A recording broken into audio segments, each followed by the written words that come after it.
thinking next week we get something funkier and dirtier. Daddy. Hey, one time my wife and I was crazy. All right, it may take you a while. It may take you quite a bit of time to find it. But, okay, everyone, Christ, I need some help. Can I have a hug? Focus up. I'm talking to you. Whitney, One Shot Charlie's opening Thursday, 3 p.m. I will be there, my man. I'm telling you right now, I will be there. Welcome to episode 97 of the Rubio Method. My name is Chris Rubio, the host. Yes, I said episode 97. We are starting a little bit later. My special guest had a birthday party to go to. I'll let it slide. So we pushed it back a little bit, see how it works out. We're live right now on LinkedIn, YouTube, X. What else? We're on Rumble, Facebook, all that good stuff. We'll be on iTunes and Spotify within 24 hours. So you feel free to comment, share, like, subscribe, all that good stuff. Make sure you send it to someone and say, hey, Rubio's on right now. I know he's normally on about 5:15, but hey, he's going right now and it's live. So let's do it. We have a great show today. And once again, going out on a limb. I'm not going to do anything political. I'm not going to talk about Chuck Schumer saying Americans are greedy for wanting to pay taxes.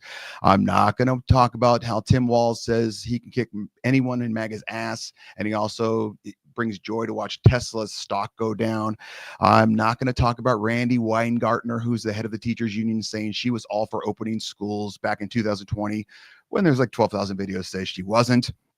I'm not going to talk about Governor Newsom in California saying how he never said Latinx because it was too woke, but there's videos of him doing it all over the place. And I'm definitely not going to talk about Democrat Jasmine Crockett calling Governor Abbott today Governor Hot Wheels because he's paralyzed and stuck in a wheelchair for the past 20 years. I'm not going to talk about that. Trust me, I'm not. But I am going to talk about the following thing. Everything happens for a reason. I'm going to talk about the hardest or easiest decision for a parent to make. And that's when our special guest is going to come on. That's going to be one where a couple of you probably are going to go, ooh, did he really say that? I don't think he should say that. And I'm still going to say it. Then winners and losers in life. I'm going to talk about coffee snobs. And if you drink black coffee, you're snobby about it. And I'm going to show you a little invention that someone bought me, a little buddy of mine that has made me completely spoiled. Accept and embrace. We're going to talk about Happy Gilmore 2 is coming out. I'm going to show you a prized possession of mine that Jenna is very jealous of. Then we're going to talk about what are the best sequels of movies, because some are great and some are absolutely terrible. Working hard is not enough. We're going to talk about changing body issues. Okay, I just had a birthday and getting a little older and noticing things about my body, and Jenna's already yelling about me talking about them. And finally, confidence is the key. We're going to talk about what decade is the best decade of your life.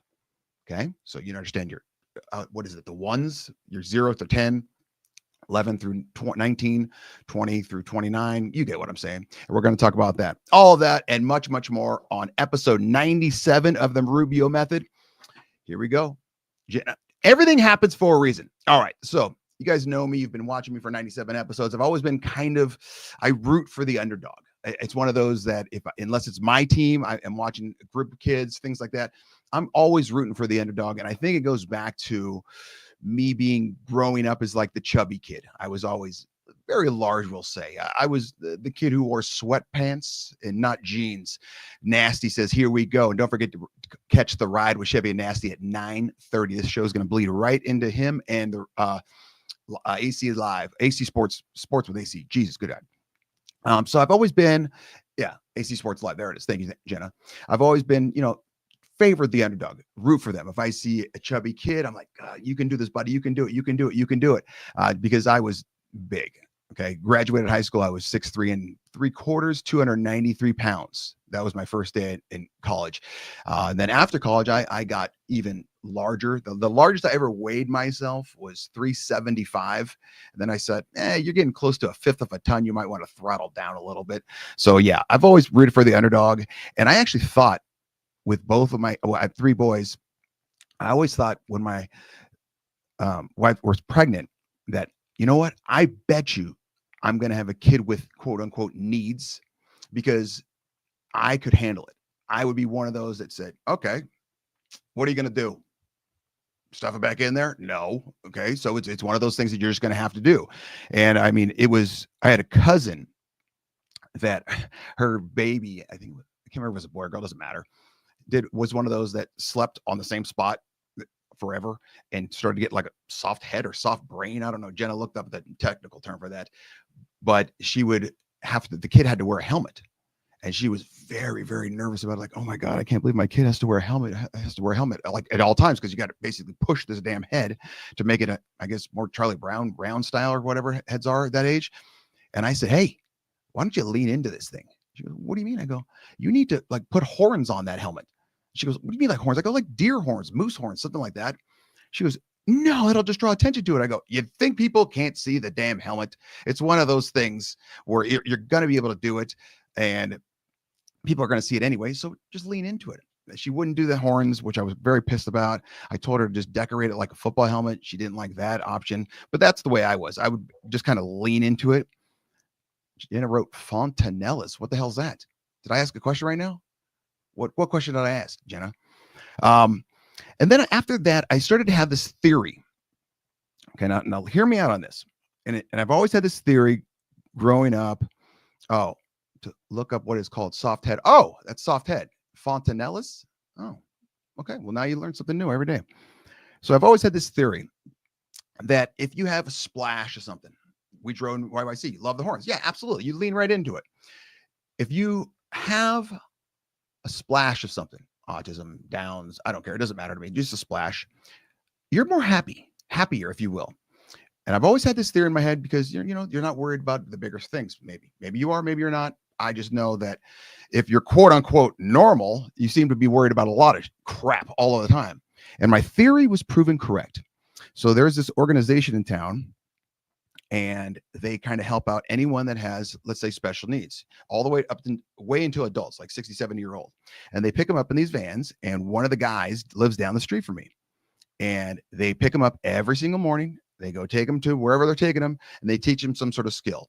Keep them off the streets. It's a great job, blah, blah, blah. Fantastic. Everyone loves it. It's great little opportunity for everyone in town. So this guy, for some reason, they pick him up down there, but they can't drop him off down at his house. They drop him off in front of my house every single day, and then he just walks 4 houses down. So my theory was proven correct. About last summer, it was a sunny day. It wasn't overly hot, but it was a nice sunny day. This dude gets out of his van, and he just stares at the sun, and he's facing my house. So I'm looking right at him, and because I was in the living room just bringing something, whatever. And he gets out, stares at the sun like this, and he's just soaking it in. And all of a sudden I hear, I got the sun on my face and my pants are on. And I'm like, what the hell just happened? And he says it again. He goes, I got the sun in my face and my pants are on. And I thought to myself, that dude is the happiest dude I've ever seen in my life. And my goal is to be as happy as him. And it's just because he's got the sun on his face and his pants are on. How fantastic is this? His ass needs to be covered and he needs sun on his face. What a way to go through life. And this dude walked down the street singing it, like bellowing it. He was 2 doors down and I could still hear him singing it because he was so damn happy. And I'm thinking, this is awesome. Fantastic. And so my theory was proven correct. But nowadays, people are talking about it a little bit more and a little bit more, and they're kind of just bringing it up. And I'm all for it because you know me. I just want to talk about it. And this is a person that I wanted to talk about. This is a good friend. This is a daughter of 2 good friends of mine. You've heard me talk about my little buddy and 34. This is their kid, Maddie. Maddie, come on stage. Jenna, bring on Maddie. Hello. How are you? Good. How are you? I'm doing very well. Maddie lives down in the Boise area. I think we'll say Boise right about there. Yeah, pretty She's close. 5 hours south of me. She's doing this late. She just got finished with her youngest daughter's or only daughter's birthday party. So we'll let her slide for this. Maddie is interesting to me because Maddie, I know you're not supposed to ask. How old are you? I'm 20. I'll be 25 next month.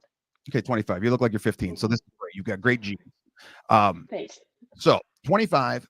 She's got 2 kids. Blaze is how old? He will be 3 in August. 3 and then 1. Yep. 3. Blaze is 3. Presley's 1. So Maddie's Blaze has Down syndrome, and I always wanted to talk to her about it. You know, and me, probably something you shouldn't talk to people about, but I am who I am, so I just talk about it. Yeah. And I remember when your mom, my little buddy, brought it up, and I was like, Okay, cool. And I've met Blaze. He still doesn't say my name, which we'll discuss at a later point because that pisses me off. But I met him one time at Waffles and More. He was just a baby, but I haven't seen him since. But I see lots and lots of videos and pictures. Obviously, Grandma is overdoing him and it's fantastic. The dude's always got a smile on his face, blah, blah, blah, blah. And it's one of those where I've seen lots of babies in my time, and this dude is happy. Like, is he? Yeah. Let's just start with this. Is he always this happy? No, nope. I would say most people you see with Down syndrome are always happy. There is, though, I would say, I guess it's hard to say always because Blaze still too, he feels all the emotions that we do. And when he gets mad, he can get really, really mad. And so sometimes, like right now, we're going through the terrible threes and he is Oh not yeah. always happy. And so he is like for this evening, he was quite unhappy, but for the most part, he really is. He's saying hi to everybody we walk by in the stores. I mean, anybody. And so he is happy a lot, but I wouldn't say always happy just because Well, and then the next it question I have to definitely ask, next, knowing your mother, is he redheaded? no, no. Okay, we Yeah, dodged that bullet. Presley has a little bit of red in her hair though, so Well, we'll I'm see. sorry for that one because Yeah. God knows what that's going to be like in 10 years. And then I wanted to bring up this Shane Gillis video because a lot of people are apprehensive about talking about it. But Shane Gillis, if you don't know who Shane Gillis is, he's like one of the top 5 comedians in the world. And he talks often about how he has I think it's his uncle that has Downs. But Janet, go ahead and play this video for us. When you bring up Down syndrome, you can always tell who's never been around it in their lives. You know what I mean? Like if I tell people, if I'm like, yeah, I have family members with Down syndrome, people that have never been around it are always like, oh. Like Down syndrome is the fucking end of the world. Like, oh. Are they okay? Are they doing okay? It's like, they're doing better than everybody I know. They're the only dudes I know having a good time pretty consistently. Sorry they're not on fucking Adderall and anti-anxiety like the rest of us. They're on fucking Capri Suns. Having a good time. Dude, my Uncle Danny sneaks grilled cheese sandwiches into restaurants just in case they don't serve grilled cheese sandwiches. You don't know where he's getting these fucking things. It's the best. It's the best. You'll be out to dinner with him, you look across the table, you see him sneaking a grilled cheese. Yo, where'd you get that cheese, Danny? His dad's with him. He's like, that fucker, he's been making him at night. I know he is. I'm not making him at night, Dad. And he'll look at you and be like, I'm making him at night. Okay, so Maddie, obviously very funny. Do you think, Yes. does that offend you at all? Because I No. guarantee people are going to watch it and go, that's offensive, Rubio. Why did you play that? Why would you play it? So that doesn't offend you. No, it does not. Nope. And do you think it's a good thing? I do. I think that they should be bringing. I don't know how to word that. I don't know how to word it, but I think it's a good thing. I think you should be able to laugh about it and, be able to make harmless, like, not mean, obviously, not being mean jokes, but Yeah. that's not, it's hard to explain. I'm not the best at talking anyways, but I don't think it's offensive, no. Yeah, and Jenna says it brings more awareness in a different way. I would say that's Yes. 100%. And it's like, Yeah. like when he says, "Hey, are they okay?" It's like, yeah, dude, they're the happy. There's some. You're not worried about anything. They got their sun on their face, their pants are on, and they're going about it like that. So you think it's okay. So that's number one. Yeah. The immediate question I had to ask, and I tiptoed around it earlier. Okay, when your girl's pregnant, you go through all these tests, blah blah blah. I remember my wife did it, all that, and at some point, did they tell you, okay, we're like 50% sure, 60% sure this kid's gonna have Downs? Yeah, so I'll explain that really quick. Yeah. We got the genetics testing done, and we really were only going to get it because my brother has cystic fibrosis, so we kind of wanted to just check all that out. And she came back in and she said, well, everything's negative, but he did test positive for trisomy 21. And I'll tell you, everything went completely, like I just felt like everything crashed down. I'll be honest, I really did Okay. because I didn't know much about it. It was scary hearing about it, especially being 22 at the time and, my husband 24. And And so it's really scary. And we did the test, and it came back, and they told us at one point they told us that he did have it, but he might not have it. And so we were like, okay, so we weren't for sure. So they were telling us it was like 50-50. And they kind of put me through a whirlwind my whole pregnancy because they made me go see a specialist and kind of told me some really scary things that weren't actually true. Mhm. But when Blaze was actually born, I got preeclampsia, so I had to deliver him early. Blaze actually had two holes in his heart when he was born. And I remember when I found out he had Down syndrome, I prayed and prayed and prayed. I said, I don't care that he has Down syndrome. I just want him to be healthy Mm. because, there's a lot of scariness to that. And he had two holes in his heart, and he was in the NICU for 5 days, and they healed by themselves before we left. Yeah, Jesus. it was, it's, yeah, it's pretty crazy. And Blaze, we have never had a health issue with him since. We're just really blessed with that because it's not always the case for everybody else. And so he, he's doing really, really well. And it was really scary, but I wish I could go back in time and tell myself not to be because of all the blessings that we've seen since. Well, So, yeah, I mean, being mhm, first time pregnant, okay, that's yeah, frightening as all can be. And then all of a yeah, sudden there's a baby in there, and then next second the baby's out. And yeah, hmm, you're like, okay, Down syndrome looks like nothing compared to holes in the heart, for the love of yeah, God. I mean, so yeah, yeah, that puts it on the table. And like Jenna hmm, just wrote, yeah, it was World Down Syndrome Day on March 21st. I know, yes, Jenna, that's why we're talking right yep, now. And I was going to bring that up, and my little buddy didn't tell me to wear socks until after the day because you're supposed to wear crazy yeah, socks, which yes. I was not notified until I had already put on my socks for the day. So there's Well, that. now we know for So next year. you had no hesitation at all. Like, okay, you found out Blaze is going to Yeah. be down, and I mean that is incredibly. I don't want to use the word courageous, but just Hmm. well, kind of courageous, but kind of cool. Like, and that did you and your husband talk about it at all? Like, okay, so this is kind of an uphill battle. We're just full speed ahead. Let's go. Yeah, I will say my husband was definitely the one that was telling me that everything was going to be fine. We've got this. We've got it handled.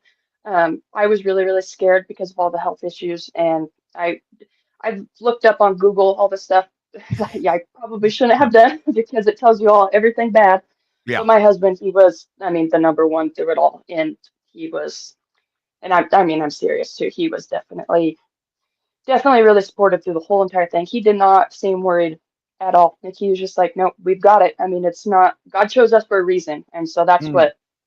Yeah, he does not make mistakes, and so I know he didn't make a mistake choosing us to be his parents, and so Yeah, it that's a was very powerful statement. I like that a lot, and I agree with that. That's why I always thought, okay, if when I have a kid, wouldn't have surprised me in a bit because I could yeah, handle it, and it's gonna be like, okay, what are you gonna do? Let's move forward.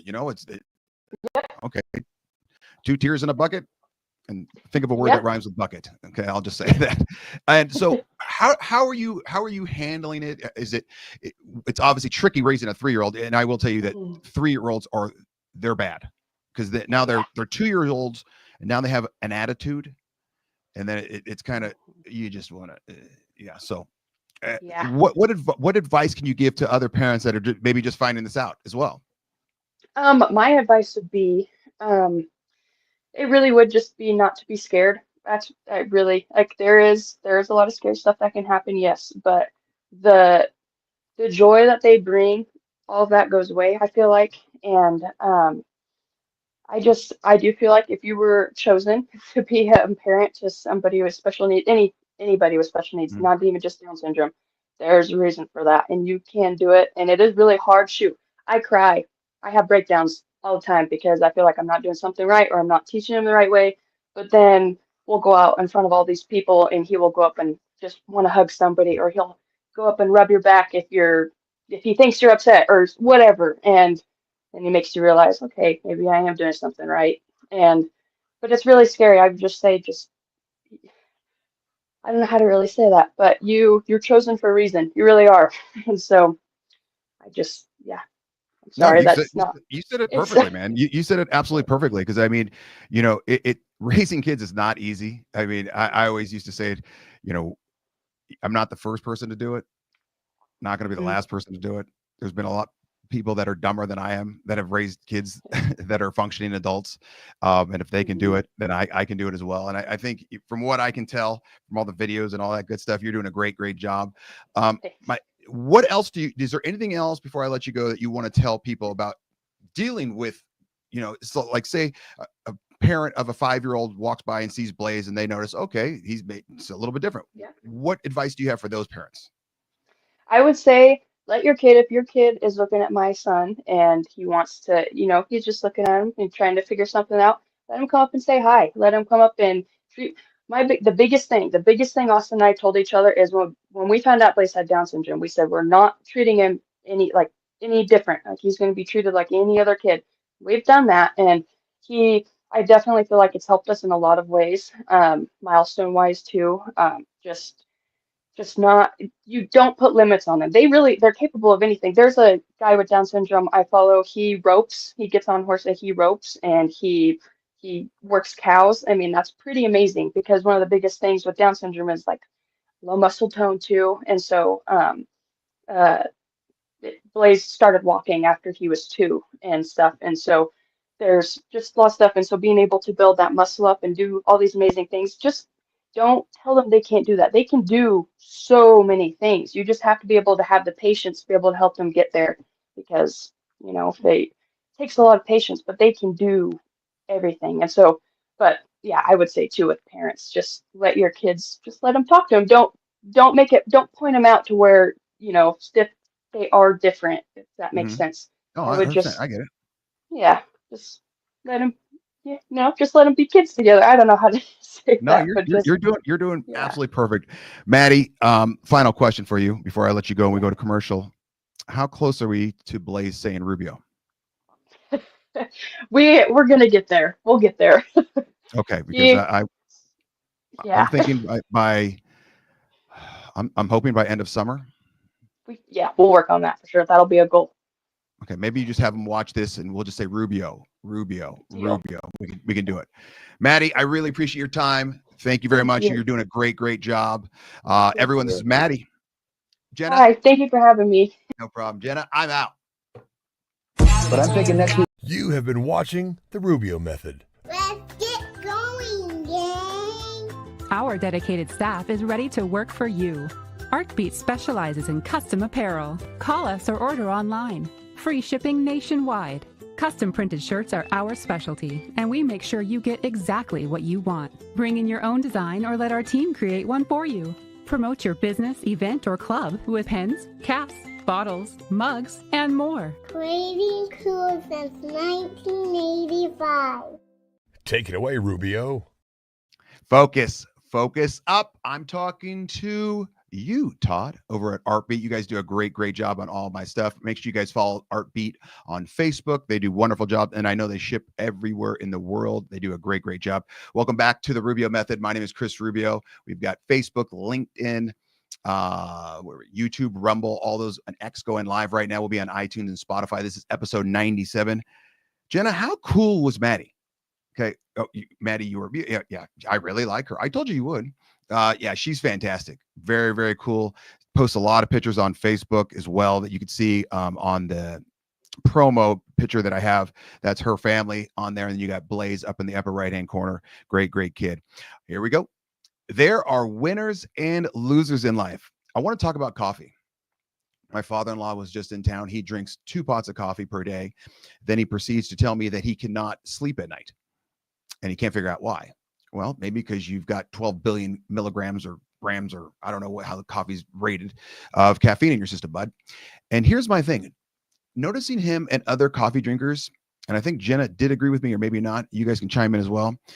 If you drink black coffee, you're a snob because you're doing it and you think you're better than those that put sweetener in it and or creamer in it. And I think you think you're tougher and or cooler. That's number one. Number two, everyone that I've spoken to that drinks, quote, black coffee, there's just coffee, nothing in it. They all say it started when at one point in their life, they were drinking coffee with someone else and that other person kind of snarled at them, snared. scowled at them for wanting to put some sort of sugar and or cream or something in their coffee. So they drank black coffee just to be the cool guy. So bottom line is, anyone that drinks black coffee is a snob. Number two, if you did it because you were forced to do it, not because you wanted to. No one just drinks black coffee and says, wow, this is fantastic. Okay, it might smell very good. You might want it as an ice cream flavor or even a cake. But just to say that black coffee tastes better than, let's say, normal coffee with, like, 3 sweetened lows, a sugar cube, whatever you do. If you're in England, I don't know if Canadians, do they do sugar? And maybe a little bit. I'm a hazelnut guy. I like my hazelnut. But that's my theory. On being a snob, though, I will say that I've become a snob to my coffee. And it's actually Maddie's mom's fault. She bought me a gift. And I have the gift right here. I don't have any liquid in it. I actually just bought one of these for my mother as well. Can you see that little thing in there? It's like a magnet, but you press it and it stirs. So now you put your coffee in. You put your sweetener in, if you'd like. You put your cream. You press the button. And one charge holds for like 12 billion cups. I think I've charged it once in a year. But now the problem is I'm a snob. Like, if I have to stir my own coffee, okay. Neil Tallman says that you heard coffee. Neil, Neil is out in Chicago. He drinks a pot of coffee a day. Neil Dahlman does not prefer black coffee, but I feel like he has to do it simply because he is part of a union. He's a very blue collar worker out in Chicago. So I feel if he's the head boss man and he put creamer in his coffee, his underlings would balk him. And I think that would be an issue for him. So yeah, Neil, I have seen you drink just black coffee. Would you say coffee? But I don't think that you enjoy it as much as you would if you put some sweetener and cream. And Jenna says this, they do have, Jenna says, I was always told people that drink it black because there was never time to screw around and put anything in it. Farmers, riggers, mine workers, etc. That could be true. Okay. That could be true. Like if you're in the bottom of a mine and you're digging copper, mining copper, you probably can't bring around some sweet and low and or hazelnut creamer. So I get that. But I'm saying, if you had the choice, Jenna, if you're at home, sleepy Saturday morning, whatever, you're not just pouring yourself a cup of black coffee. And if you do, you're wrong, because now you have that special little gift that my little buddy got me. And I feel like a pauper. I feel like a poor peasant when I have to stir my own coffee. And I just don't like it. I don't feel like I get as much. It's not really froth, but it stirs it up really, really well. That's my tangent on coffee. I'm not going to talk about coffee anymore. Let's move on. Accept and Embrace. Hallelujah. It looks like finally another good movie is coming out. I was just talking to someone how there's literally no good movies out anymore. Nothing's happening. Happy Gilmore 2 is coming out. It's almost 30 years after the original, which I looked that up and I was like, there's no way that was 30 years ago. Yeah, it was almost 30 years ago, which is kind of sad because that was a long, long time ago, and time flies like that. I have a connection to this movie. Jenna, can you post that picture, please? For those that are watching on iTunes and Spotify, this picture is in my shop/office. It's an Adam Sandler Happy Gilmore poster. Jenna immediately noticed it's signed. And yes, it is signed because my roommates in college were all paparazzis. Paparazzis are those people that go hound celebrities for autographs and pictures and all that stuff. And so they would always take me with them because I was bigger, and they'd say, Rubio, get us to the front of the line. We'll give you $50. Okay, $50 is a lot to any human being. $50 in college might as well be $15,000. So, of course, I was big and fat and strong, and so I would just push my way to the front, and then they would be happy. So we went to this one celebrity event, and Adam Sandler was there, and we happened to have this poster. And I said, hey, can I have this poster, guys? And they said, sure, you can have it. So Adam, can you sign this for me? He was super, super nice guy. No problem. What's your name? Chris. And he goes, okay, what do you want me to write anything specific on it? I go, yeah. And he goes, you want me to write that? I go, yeah, man, can you write it? It's the funniest line in the whole movie. So I had him write, Chris, the price is wrong, bitch. Adam Sandler. If you've never seen the movie, go watch it for the love of God. If you have seen the movie, how did you guys happen to have the poster tipped off? Oh yeah, we knew where we were going. They always knew exactly where everyone was. So yeah, we were definitely tipped off. This brings me to the question though. Happy Gilmore is going to be, I feel like it's going to be a great, great sequel. then I started to think, what are some good sequels? Because there's not a lot. There's very few that happen that are just not terrible. The most recent good sequel, I would say, is Maverick, Top Gun Maverick. But that would be a sequel. But once again, that's like Jesus. That was like 30 years after the fact. That was probably the last good movie that was in the theater. Others that I wrote down, Jenna, let me see if you have any of these. Rocky 2 was phenomenal. People saying that might be Rocky 2. That might be the sequel that's almost as good as the original, if not better. Bad Boys, Jenna. Bad Boys. Oh my God. To be honest with you, I don't think I've seen Bad Boys 2. I think I saw Bad Boys 1, maybe. Okay. Not my style. I thought Grown Ups 2, another Adam Sandler movie, very good. They're stupid, but it's one of those movies that if it's on, you leave it on because you know exactly what's going to happen. It's not nothing to write home about, but they're just easy to watch. I think there's a study about why Adam Sandler movies are just so easy to watch. For the older people, The Godfather Part 2, phenomenal, almost as good as the first, if not as good, if not better. Terminator. I thought Terminator 2. Oh, yeah. Austin Powers series. Yeah. I forgot about Austin Powers. Yeah. Those are really good. Austin Powers. Yeah. That was a good one. Yeah. That pisses me off that I didn't think about that one. I thought Terminator 2 just as good, but that's a heavy graphics movie, sci-fi, all that computer animated stuff. So I feel like that really advanced because there was so much more they could do with computers. So I'll give you Terminator 2. And the last one I had was Toy Story. I thought Toy Story 2 was pretty good. Come to think of it, wasn't Finding Nemo 2 or whatever, Finding Dory? I thought that one was pretty good as well. So Bad Moms Christmas. Jesus God. Karita Calkin says Bad Moms Christmas. Who watched Bad Moms? And then who watched Bad Moms Christmas? Oh, Jenna watched it. Shocking. No, I have not seen Bad Moms and or Bad Moms Christmas. I guess I have to watch it right after. No, I'm not watching Bad Boys. Will Smith plays the same role in every movie, besides like I Am Legend. I think that was my favorite movie of his. Sexy, yeah, but he loses all his sex appeal, Jenna, because he's married to what the hell her name is, Jada Pinkett Smith, and she's a whack job. So that's my accept and embrace category. We're gonna move on. It's gonna be a quicker show. Working hard is not enough. All right. When will we get Iron Eagle 2? That was a good one. Well, that guy died, though. I think the main character, the black guy, I think he's dead. What the hell was that guy's name? Was it Gossett Jr. or something like that? Jenna, can you look at that up? Iron Eagle actors. I think it's Louis Gossett Jr. How the hell did I pull that one out? Maybe I'm right. So working hard is not enough. My body's starting to go downhill. Had a birthday, turned a little bit older.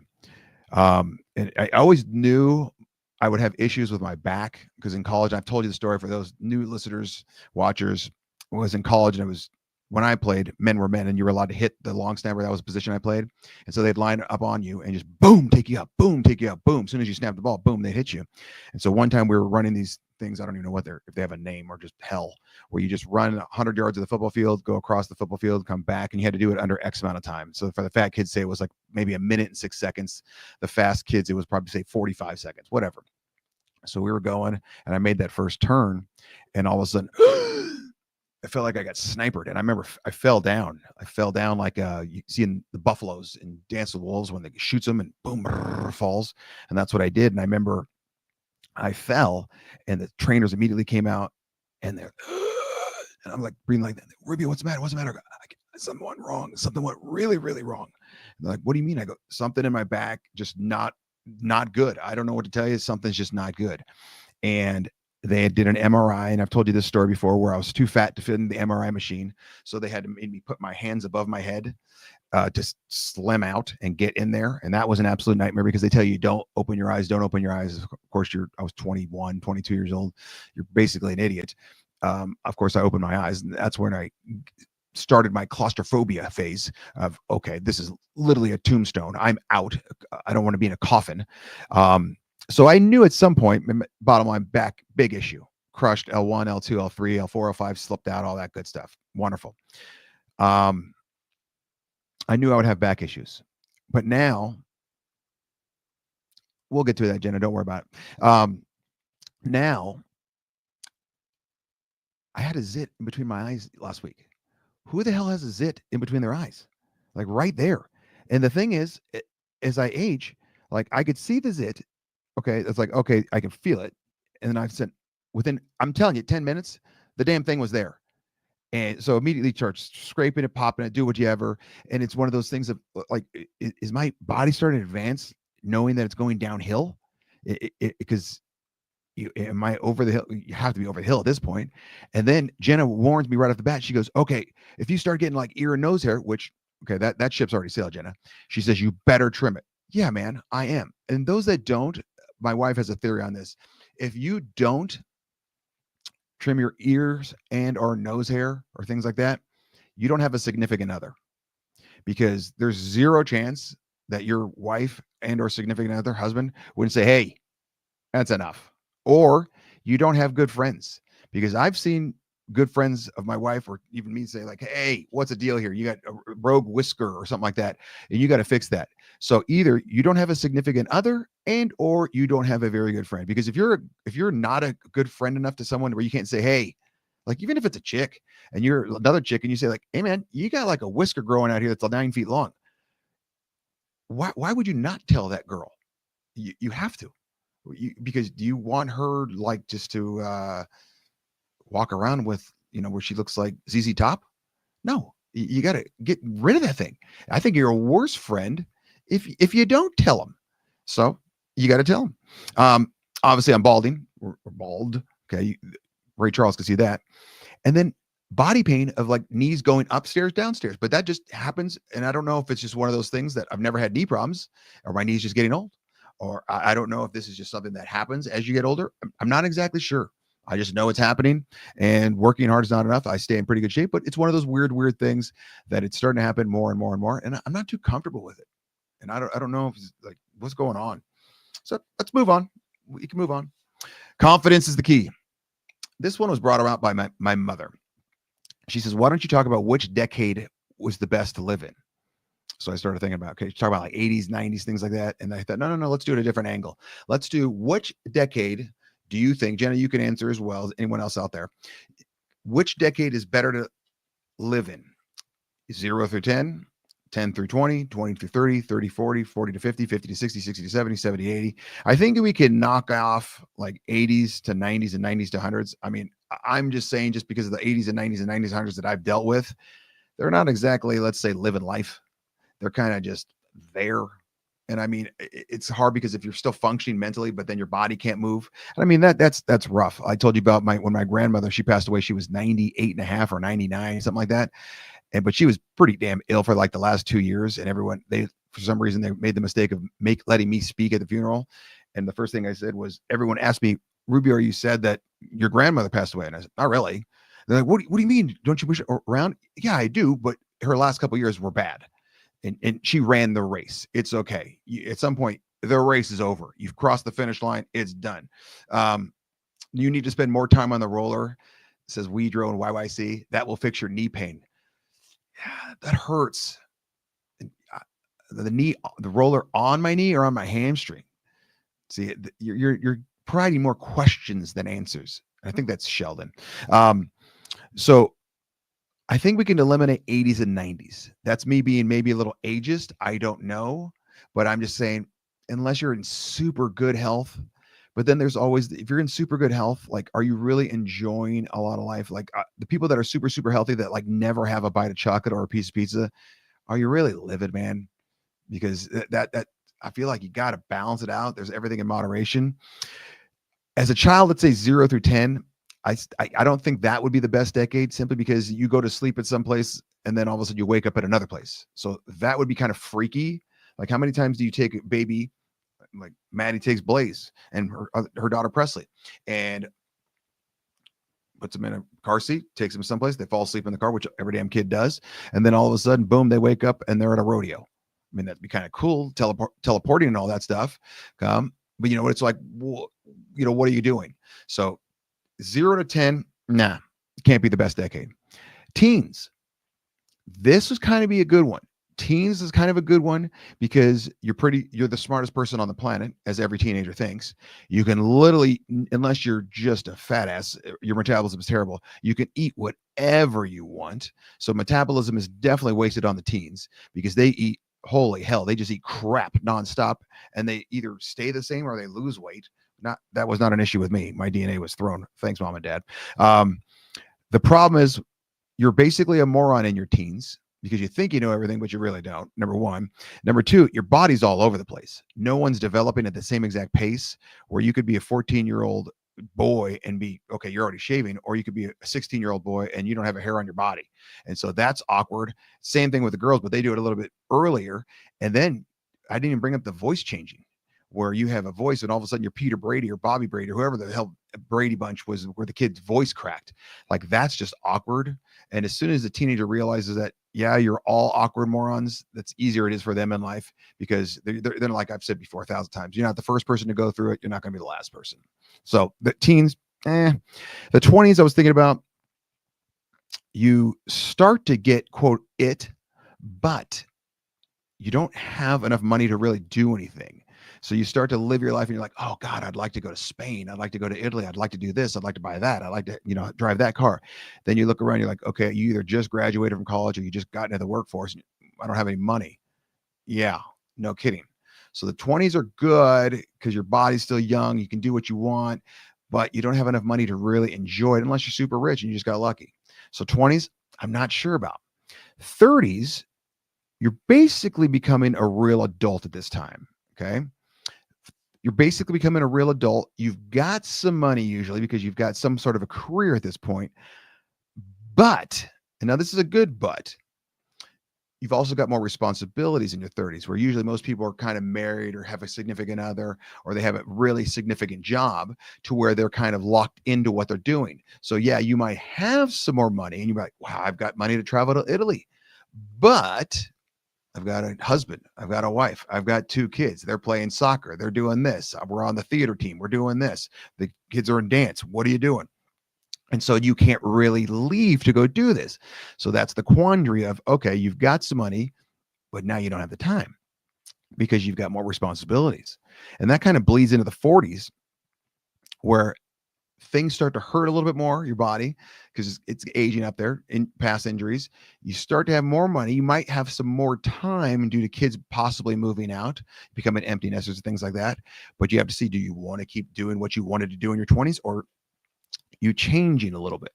So, and then the 50s, don't know. I would assume 50s are pretty good. 60s, I got nothing on that one. 70s, I got nothing on that one.